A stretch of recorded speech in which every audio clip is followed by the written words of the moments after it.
हड्डियों की झील पर पहुंचकर शार्दुल शाह ने शवों को एक ऊंची चट्टान पर रखने के लिए अपने कारिंदों को हुक्म दिया ही था कि तभी विपरीत दिशा से एक बग्घी आकर उनके पास रुकी। इस बग्घी में से मिलनमान नामक पार्षद उतरा, जिसे राजा जगत प्रकाश ने यहाँ भेजा था। शिजा ने गौर किया कि इस आदमी की आंखें कीमती नीलम जैसे नीले रंग की थीं। इसी बात से उसने अंदाजा लगाया कि ये जरूर कोई उच्च समाज का इंसान होगा। लेकिन जैसे ही वो करीब चलकर आया तो शिजा ने देखा कि उसके पिशाची नुकीले दांत उसके मुस्कुराने से साफ साफ दिख रहे थे, और ये आदमी अपने पिशाची नुकीले दांतों को छुपाने के लिए कोई भी प्रयास नहीं कर रहा था। स्पष्ट था कि उसे अपनी पिशाची पहचान से कोई गुरेज नहीं था। थोड़ा और पास आकर मिलनमान ने जमीन पर पड़ी लाशों को देखकर शार्दुल से पूछा कि यहाँ क्या चल रहा था और ये सब कैसे हुआ। शार्दुल ने मिलन को पूरा घटनाक्रम समझाया और उसके बाद उससे कहा कि शार्दुल अपनी हवेली के कर्मचारियों के शवों को हड्डियों की झील में डलवा रहा है। केवल एक शव जो उस रूप बदलने में माहिर बहरूपीय प्राणी का था, उसे परिषद के कार्यालय में मिराज के पास लेकर जाने की जिम्मेदारी शार्दुल ने मिलनमान को सौंप दी। मिराज के पास उस शव को पहुंचाना इसलिए जरूरी था कि मिराज उस पर शोध और प्रयोग करके इन प्राणियों के बारे में कुछ पता लगा सके। मिलन उस लाश को अपनी बग्घी में रखकर फौरन परिषद की तरफ चला गया और शार्दुल शिजा को संभालने लगा, जिसकी पीठ में फिर से खिंचाव पड़ गया था, क्योंकि उसने मिलनमान के गिरे हुए रुमाल को उठाने के लिए झुकने की कोशिश की थी। इस चक्कर में उसने अपनी मात्र 3 घंटे पुरानी चोट में फिर से दर्द पैदा कर लिया था। रूप बदलने में माहिर बहरूपीय की लाश को लेकर जब पार्षद मिलनमान चला गया तो शार्दुल शिजा को देखने के लिए मुड़ा। ये जगह जहां वो थे काफी सुनसान और रहस्यमयी थी। जहां बग्घियां खड़ी थी वो जगह घने जंगल से घिरी थी। एक तरफ चट्टानें ही चट्टानें थी और उनके पीछे झील, जिसके पानी का शोर यहां तक साफ सुनाई दे रहा था। इस जगह का असर कहा जाए या वीरान गांव के घटनाक्रम का या हवेली में हुए हादसे का, शिजा इस वक्त बहुत ज्यादा डरी हुई दिख रही थी। शार्दुल ने उसके पास आकर उससे कहा, क्या तुम्हारी पीठ में अभी भी बहुत ज्यादा दर्द हो रहा है? भले चंगे दिमाग वाला कौन सा व्यक्ति होगा जिसे मालूम हो कि चोट लगे हुए अभी 3 घंटे भी नहीं हुए हैं और इसके बावजूद वो झुककर कुछ उठाने की कोशिश करे। शिजा ज्यादा कुछ बोली नहीं, उसने केवल अपना सिर झुका लिया। उसकी आंखें अभी भी जैसे घने जंगल के बीच गायब हो गई बग्घी का पीछा करने की कोशिश कर रही थी। कारिंदों ने सारे के सारे शव उठा लिए थे और उन्हें लेकर बड़ी सी चट्टान की तरफ चलना शुरू कर चुके थे। शिजा की हालत देखकर शार्दुल ने उससे बाद में बात करने के बारे में सोचा, क्योंकि इस वक्त वो बहुत खोई हुई लग रही थी। शार्दुल ने उससे कहा कि वो चाहे तो बग्घी के अंदर बैठी रह सकती थी, क्योंकि उसकी पीठ पर हुए घाव में यकीनन काफी ज्यादा दर्द था और ज्यादा चलने से उसे परेशानी हो सकती थी। शार्दुल ने देखा कि शिजा के चेहरे से साफ था कि उसके दिमाग में कुछ तो खिचड़ी पक रही थी। उसने शार्दुल से कहा कि वो भी साथ आना चाहती थी। बिना किसी सवाल जवाब या विरोध के, एक भी शब्द के, शार्दुल ने अपना हाथ आगे बढ़ाया और उसे सहारा देकर अपने साथ ले चला। इस जगह की जमीन पर बहुत से पत्थर और चट्टानें थी और उनके नीचे गीली सी गाद के अलावा कुछ भी नहीं था। अब पानी की आवाज और ज्यादा नजदीक से सुनाई दे रही थी और लग रहा था कि अब झील पास ही थी। चट्टानों की उस तरफ घना जंगल था जहां बग्घियां खड़ी थी और इस तरफ सिर्फ पथरीली गाद भरी जमीन थी जहां से जंगल नजर नहीं आ रहा था। शिजा ने अपने जीवन में पहले कोई बड़ी झीलें, समुद्र या समुद्र का किनारा जैसी चीजें कभी नहीं देखी थी। उसे ये जगह बहुत रहस्यमय लग रही थी। यहां से पानी धुएं के रंग के जैसा दिख रहा था। सबसे ऊपर कोहरे का सफेद रंग, उसके नीचे स्याही का रंग था, यानी कि गहरा नीला रंग जो किसी गहरे समुद्र के जैसा दिखाई देता था। ये झील बहुत ज्यादा बड़ी थी। उसने शार्दुल से पूछा कि ये कौन सी जगह थी। शार्दुल ने उसे बताया कि ये जगह हड्डियों की झील कहलाती थी। उसके हाथ को मजबूती से पकड़कर शार्दुल ने उसे बताया कि वो ध्यान से चले, क्योंकि रास्ते में ऊबड़ खाबड़ चट्टानें थीं और वो लड़खड़ा कर गिर सकती थी।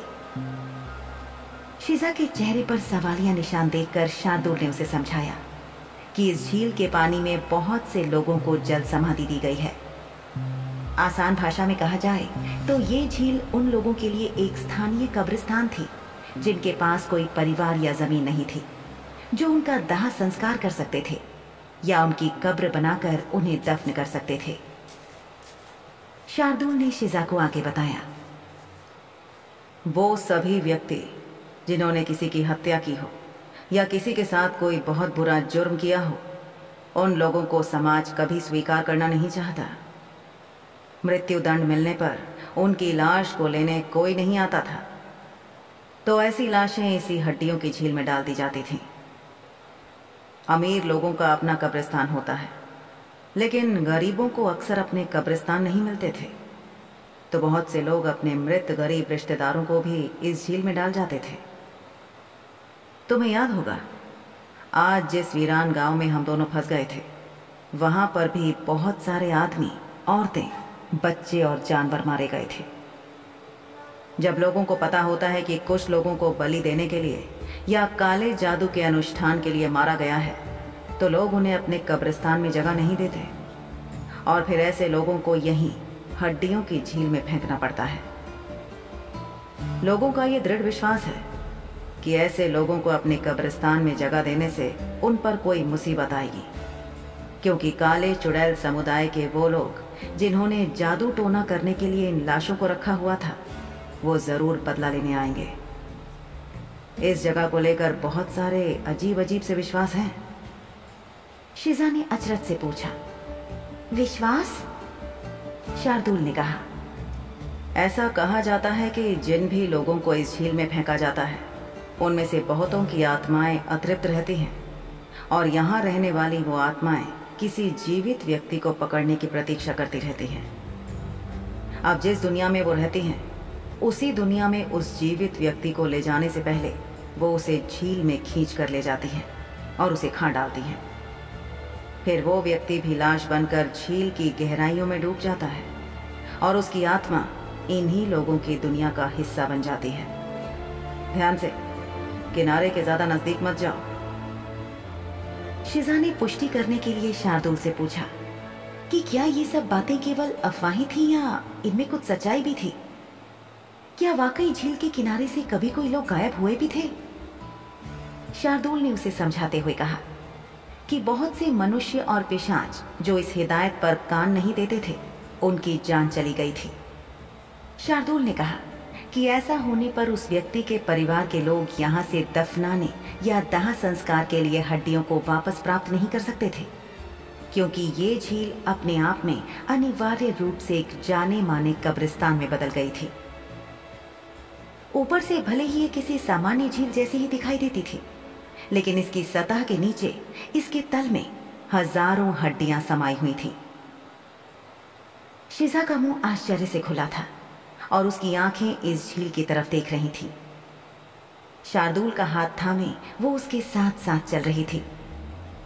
उसने शार्दुल से पूछा कि क्या ये झील बहुत पहले से ऐसी ही थी? शार्दुल ने जवाब में उससे कहा कि जब शुद्ध खून वाले पिशाचों की पहली पीढ़ी का जन्म हुआ था, उस समय से ही ये झील ऐसी है। कोचवान के पीछे चलते हुए कारिंदे शवों को एक बहुत बड़ी चट्टान तक ले गए और उनके पीछे पीछे शार्दुल और शिजा भी वहां पहुंच गए। इस जगह पर हवा में बहुत ज्यादा ठंडक थी। तेज हवा के झोंकों से अपने उड़ते बालों को बचाने के लिए शिजा ने अपने हाथ से उन्हें ठीक किया।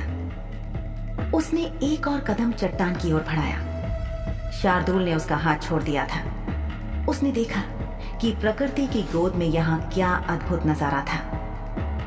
हड्डियों की झील वास्तव में बहुत बड़ी थी और ऐसा लगता था कि जैसे क्षितिज के छोर तक पहुंच रही हो। इतना बड़ा तो उसने समुद्र ही सुना था, तो शिजा को लगा कि इस जगह को झील क्यों कहा जाता था। इतनी बड़ी झील को तो समुद्र ही कहा जाना चाहिए था।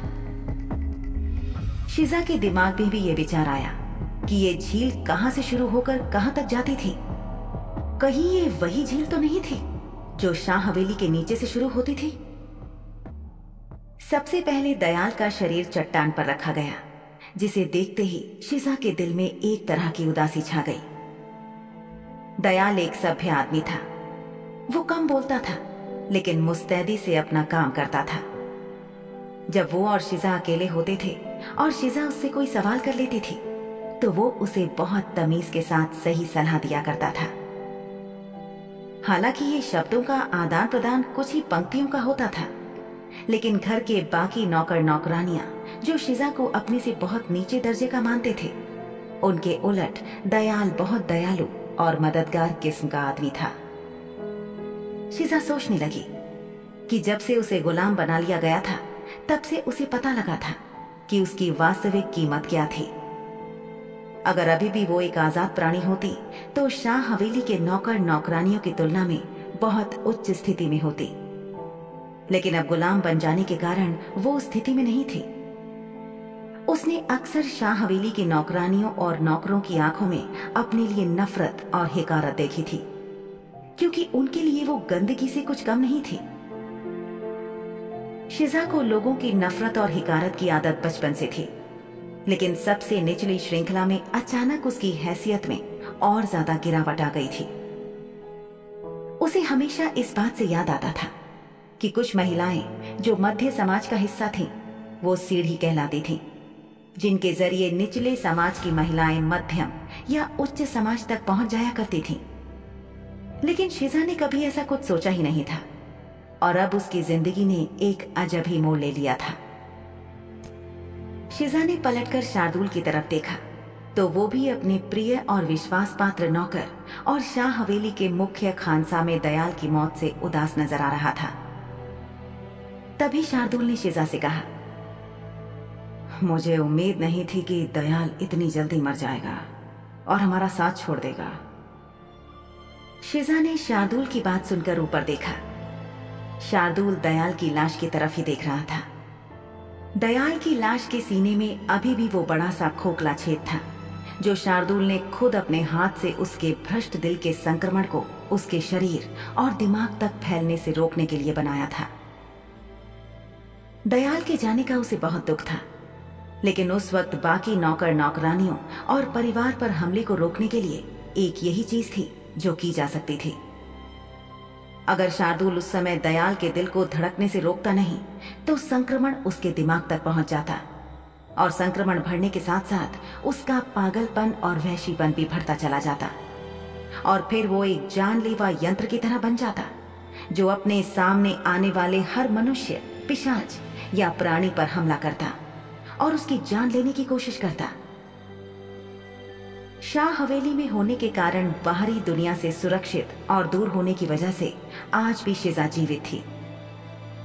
पिछले कुछ महीनों में उसने सीखा था कि उसके मालिक शार्दुल शाह साहब जब शिजा से बात कर रहे होते थे, तो काफी सभ्य रूप से ही बोलते थे, जबकि दूसरे लोग उसकी तीखी जबान का कोप भाजन अक्सर बनते ही रहते थे। खास तौर पर उनकी सौतेली माँ मलका जान और सौतेली बहन सोहनी शाह। इनके अलावा हर वो व्यक्ति जो उनसे उलझता था, मुंह की खाता था।